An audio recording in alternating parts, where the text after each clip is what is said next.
welcome back. We're at the Old Greenbelt Theatre with Caitlin McGrath, the executive director here, and she's going to tell us all about what is coming up at the theater this week. So Caitlin, please let us know. Thanks, Phoebe. Well, we're really excited that the new space is opening next door. It's our soft open, so we're going to start with just easing our way in, practicing our policies and procedures, especially around COVID.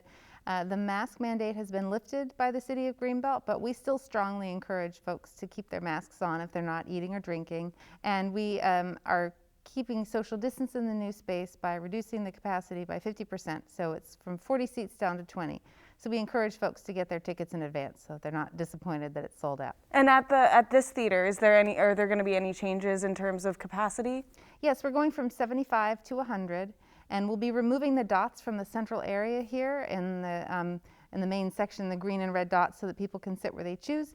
If you would prefer to have an enforceable social distance around you, you can sit on the sides, and those will still be every other row. Wow, very accommodating. That's nice. Yeah, well, we're trying to make sure everybody has a spot where they are happy while they're watching the movies. So what movies do you have coming up, speaking of which? Yes, of course, the most important part. So we're going to have the Oscar shorts this year, as always, although, first time since the pandemic.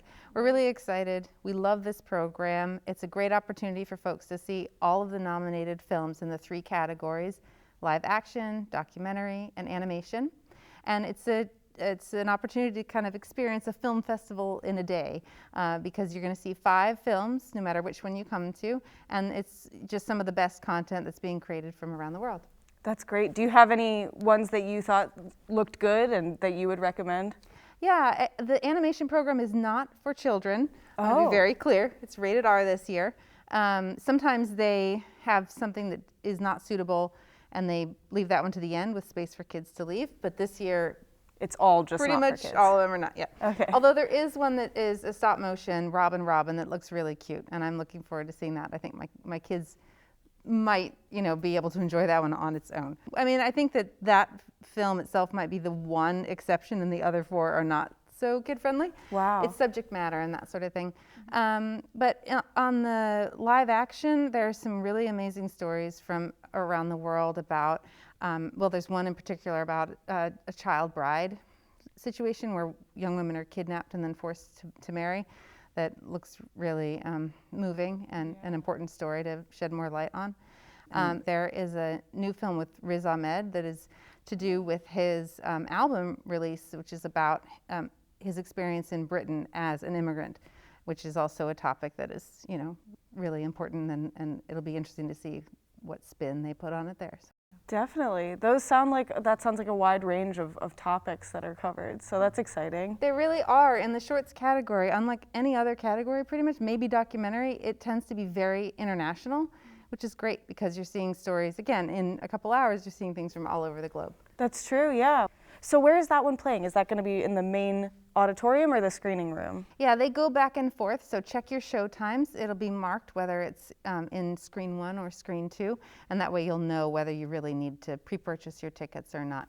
But we're trying to mix it up so that if you really want to be in the main space, there will be show times where you can see those films. So. Great idea. So it is kind of like a full festival. You get to have 2 different spaces where people can watch the films. Exactly. Yeah. And like I say, it's one of the most exciting ways to kind of get ready for the Oscars to see the full suite. Great. So how long are those playing for? It's just 1 week. So you really want to make sure that you jump on the showtimes that we have out for this week. Next week, back by popular demand, is Death on the Nile, and then we're also going to have a new documentary, Who We Are: A Chronicle of Racism in America, and that is featuring ACLU's Jeffrey Robinson.